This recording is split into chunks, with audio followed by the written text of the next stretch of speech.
colleges. This stuff right here is good. This y'all God-given ability. Everybody out here can ball. I know that. I done known half of y'all since y'all was in 6th grade. I know y'all can ball. The difference is these SATs. I know they got the Khan Academy and they got Apex. I know it's a difference between somebody.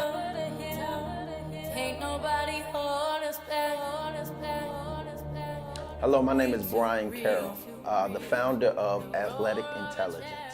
And here at Athletic Intelligence, we like to give athletes an idea to break out beyond things that are imposed upon them as athletes. We're improving literacy scores, we're improving behavior, and those are the two biggest deciding factors, because as an educator, I know essentially every test is a reading test. They struggle with comprehension and reading. So what we do is we push the literacy, we push education, we increase SAT scores, we increase grades, we increase behavior in a good way. We decrease bad behaviors and increase good behaviors by instilling the character curriculum that we have, the Be Super way, and that's how we fix things. The two biggest deciding factors on student success in life is exposure and grit. Grit is the resilience and stuff that you learn through life, through the resistance of life, experiencing all of those trials and tribulations. You develop grit to combat those things. And exposure is something where you get to see something bigger, because when you know better, you do better. When you see more, you can expect more. So what we do at Athletic Intelligence, we take kids on college trips. We expose them to the different careers. We expose them to arts. We expose them to everything that they have an opportunity to see, and we give them an identity to see who they really are. That way, that can propel them into their future, so they don't just see themselves as just an athlete.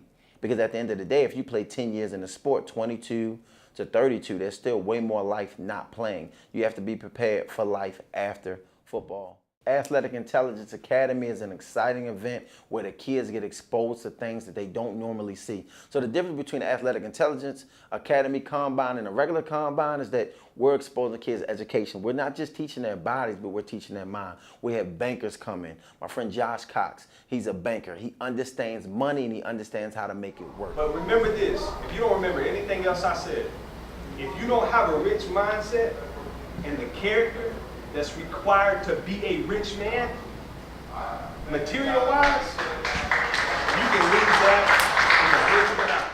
We also have Pastor Victor Gaddy, who comes in and does the character and integrity aspect, talking about the fruits of what makes a man.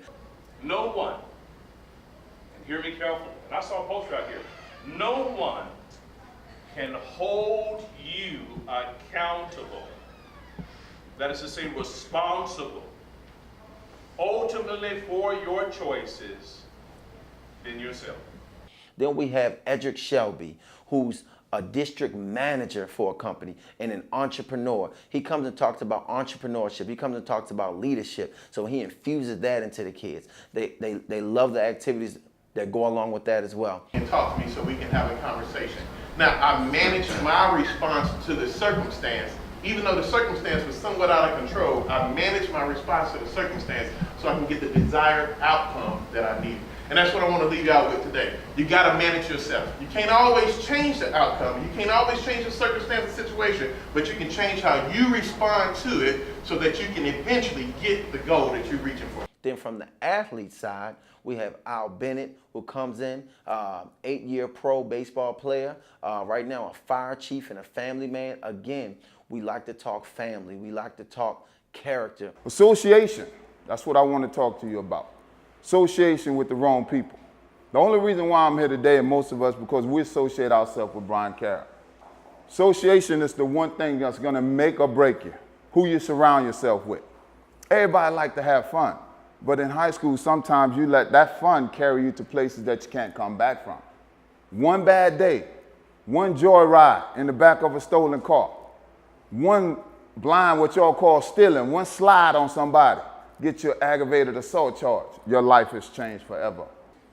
So if you don't get that education piece, you're not going to qualify to get to college. So all that you're doing right now is going to be for naught. We also have Ben Tate, SEC running back, All-American, second-round draft pick, also a businessman who understands life during and after football. How about you over here, man? What's your name?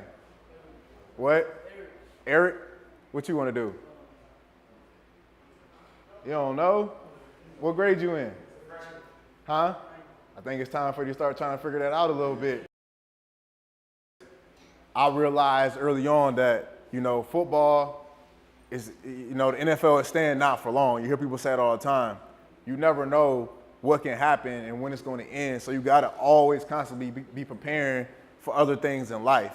Because even if you make it, say even if you make it to the NFL, right? You make it in the NFL, you play 8, 9, 10 years. Say you do those things. You lived out your dream. But guess what? When you're done now, what? You 33? You 33 years old, 34, 35 maybe. It ain't nothing wrong with it. You just old now, not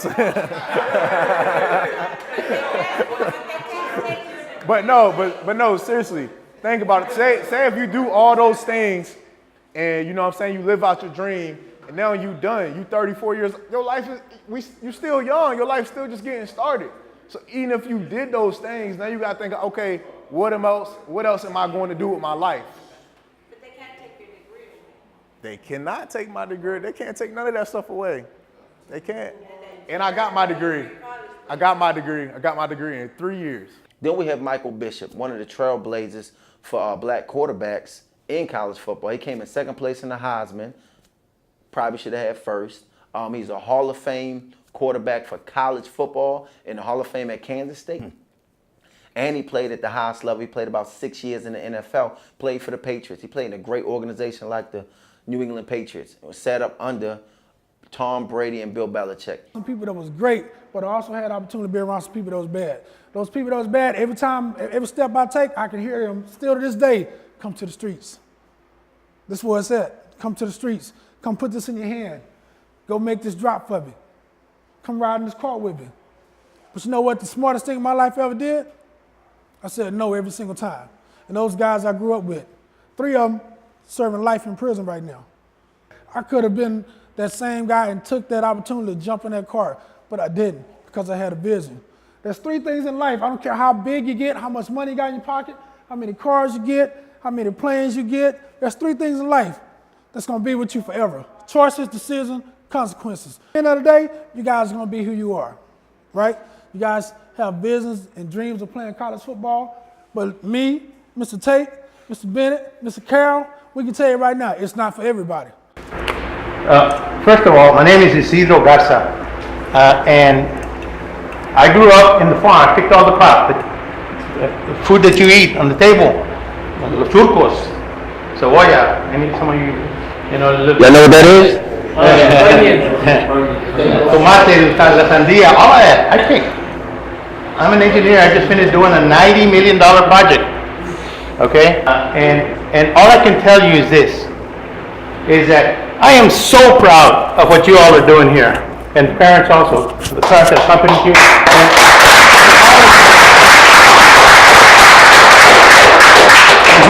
Why? In Spanish we call it ganas, the will to accomplish. And I know when you come, the harder the resistance that you've been fighting, the poorer the economic situation that you come from, the more ganas vas a tener you're going to have to come and help your family. And that's what gets us successful. And I am so proud of each and every one of you.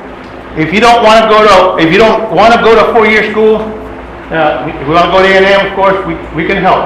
Absolutely can help. If you want to go to a college here, I work very closely. As a matter of fact, today I met with a lady from HEB. She gave me about 4 or 5 names. I had 36 names that I submitted. Every one of them got a full scholarship here. It's not that expensive, but at Lone Star College. Anybody that wants to go to Lone Star College, I can help you economically. More important than anything else, there's a lot of help around you, but it's all got to come from you. You got to want it. If you don't want it, I don't care. There's an old saying, you can lead a horse to water, but you cannot make him drink. That's it. In other words, that horse gotta be hungry enough, thirsty enough to want to drink. And I know that you guys come from that kind of environment. God bless each and every one of you, and thank you for the opportunity of talking to you. And then I hit him at the end with a powerful message coming from the heart, talking about resilience, talking about grit, talking about commitment. One thing I like to really impose upon him is not being so emotionally connected to the results and being connected to the process, and how you have to be authentic and you don't gauge your effort based on the results that you're getting. Whether you're starting or not, you're committed to the team. Whether you're winning or not, you're committed to the team. Whether you're getting the ball or not, you're committed to the team. You're committed to the vision of the team, because at the end of the day, everybody got to do their job. And if everybody do their job, we're going to be all right. Everybody shows.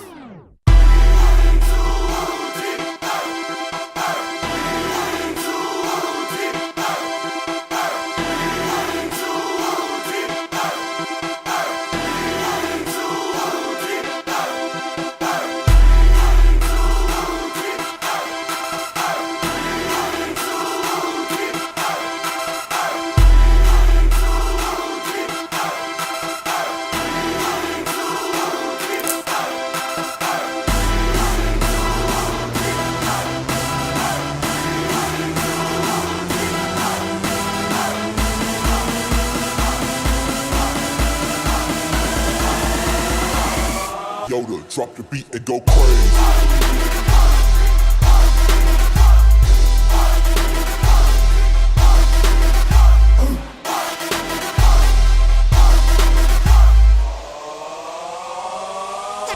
Wow.